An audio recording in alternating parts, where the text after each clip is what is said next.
Thanks for tuning in to Coffee and Bacon. I'm David Levin. Hi, and I'm April Freeman. And this is Coffee and Bacon.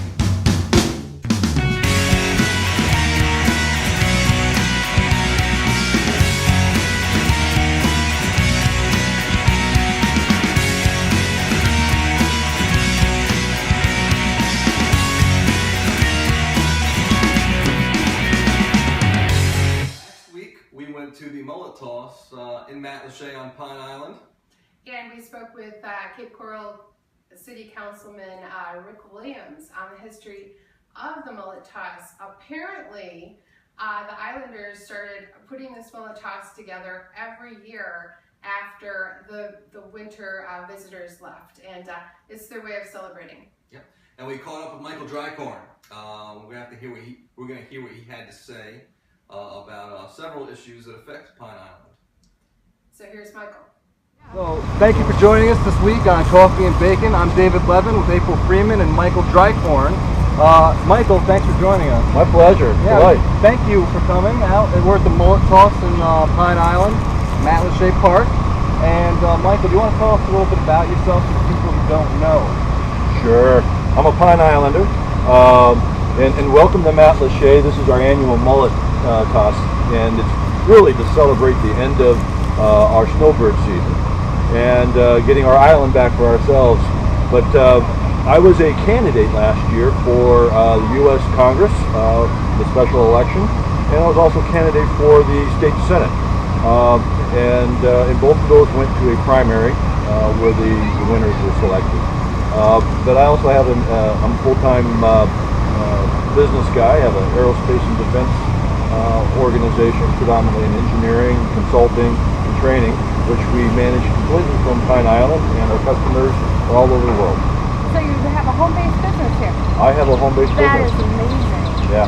So right before we started recording, we were talking about your service and what you did in your service. Can you tell us a bit more about that? You're a veteran, and you want to know about that? Well, you know, and it kind of goes back to the whole understanding our purpose as being Americans, right?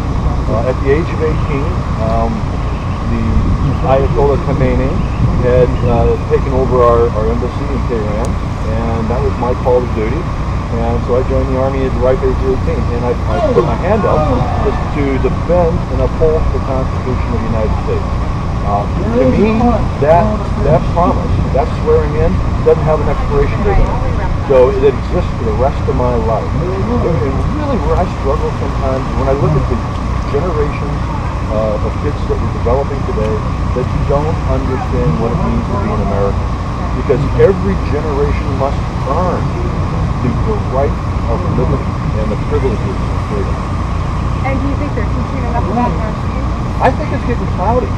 I think it's getting really cloudy. I think we need to get back to the basics, right? We need, all the way at the beginning of kindergarten, we need kids to understand how privileged we are to be Americans and what has been sacrificed historically for this country to be as great as it is. Right. And so while you were serving, Yeah. seriously, obviously, you still do, you also were educated. You were able to start in the Army at 18, but now you become a doctor?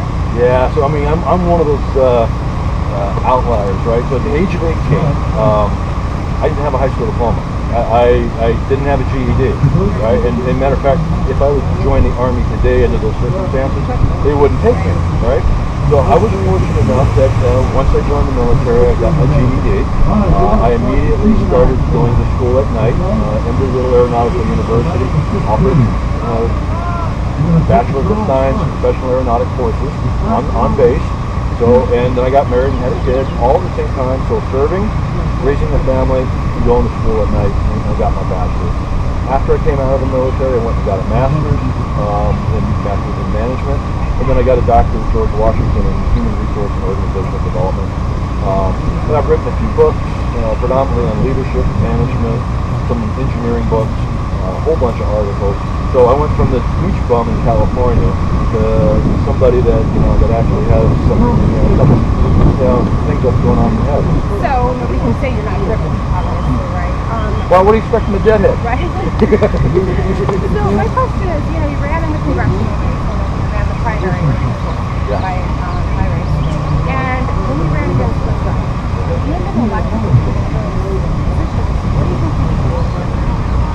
I would be doing something something different from the person that's there today. Yeah. So let's focus on the state house. Okay. All right. We have an overabundance of laws in Florida, and few of them are being enforced. So first off, before we ever pass another law, let's take 2 or 3 off the books, right? And let's take the ones that are not providing value. Now, I would have started in a little bit of a touchstone, but those people that are not citizens of Florida should not be getting instant tuition. And that's an easy one. I would also be defending our Second Amendment rights very, very strongly. Michael great? Michael's always great. Yeah. I'll tell you something. He is a character, that guy. He's someone to watch. Yeah, politically definitely. speaking. Definitely. Well, after reviewing the mullet toss, I think I can add about 25 to 30 more feet to my toss next year. So I'm going to give that a try. But there is another mullet toss up at the Florida-Alabama state line.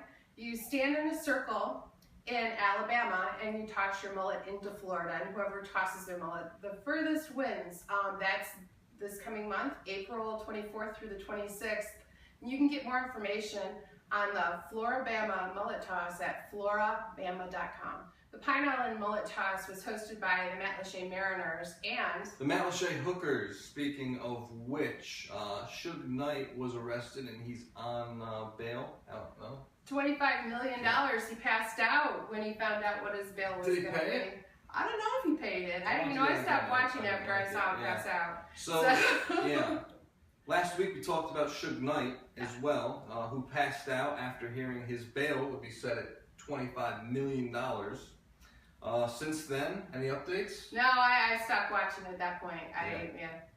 You've seen the footage of him running over those people. It's graphic and it's disturbing. I don't think 25 million's enough. Have a piece of bacon. Oh yeah, bacon. Which is, explain this to me again. This is an expensive piece of bacon. Yeah, that's an expensive piece of bacon. I went to pick it up this morning and it was very expensive. So we decided to do a bacon challenge. If anybody out there has a place that they love to have bacon, bring it on by and we'll put it on the show. And we're going to put the address on the bottom of the screen right now. So yeah, so you can just bring it by. Give us a call first.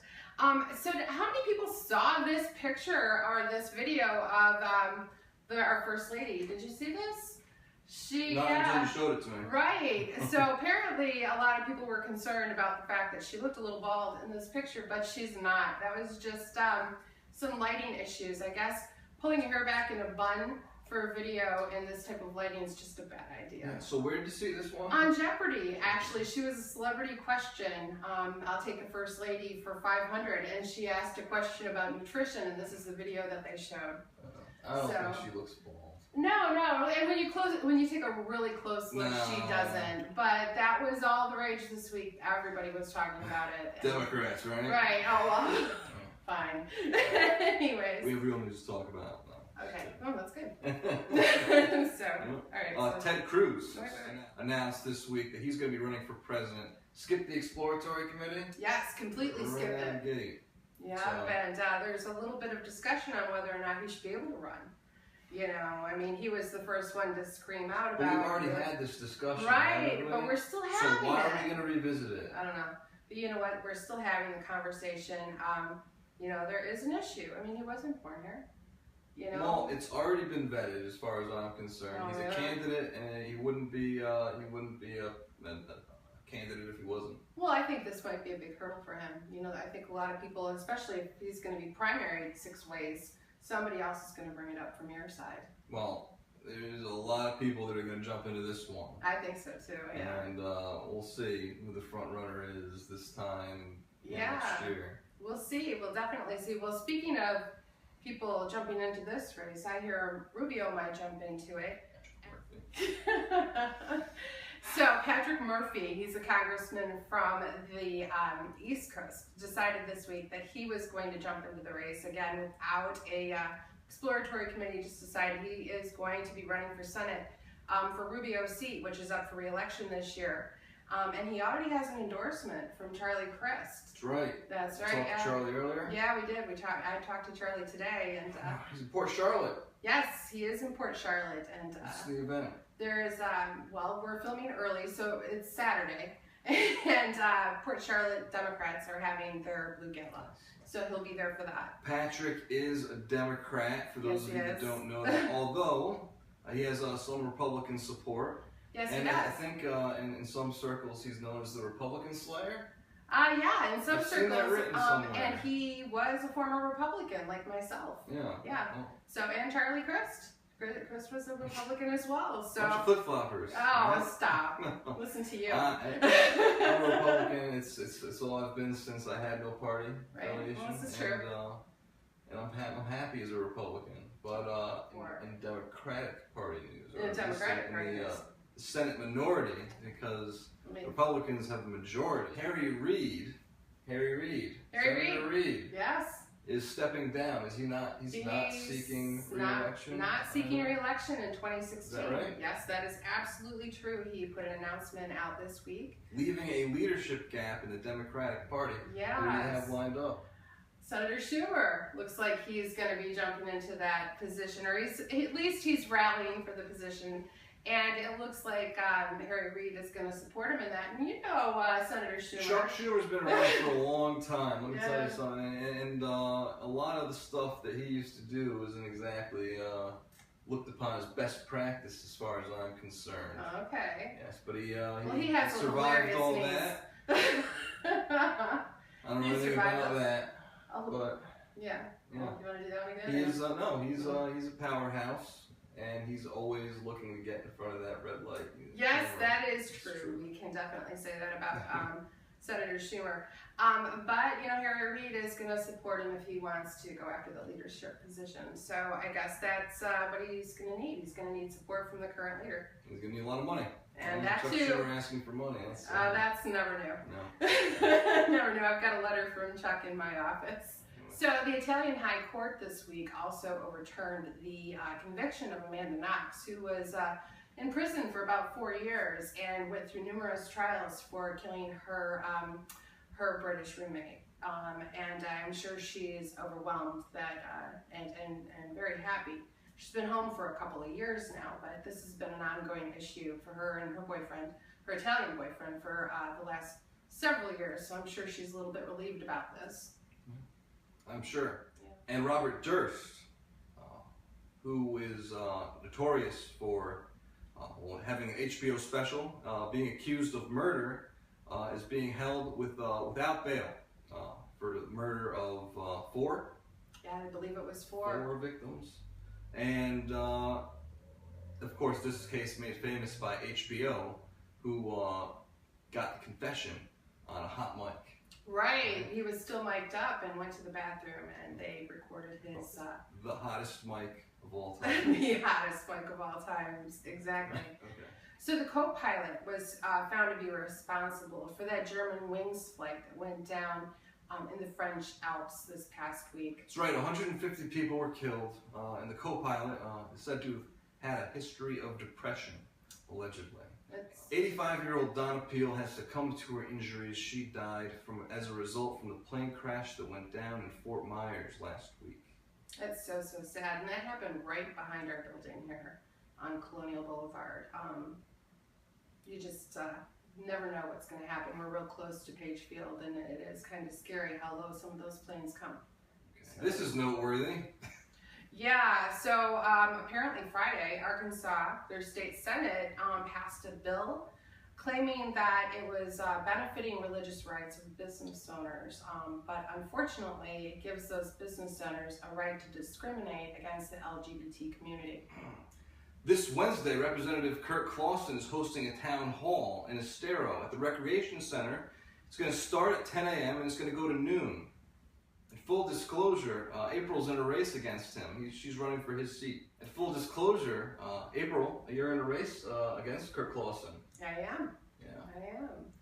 I am. The Libertarian Party will also be meeting on Wednesday. They meet at Shula's Joe's.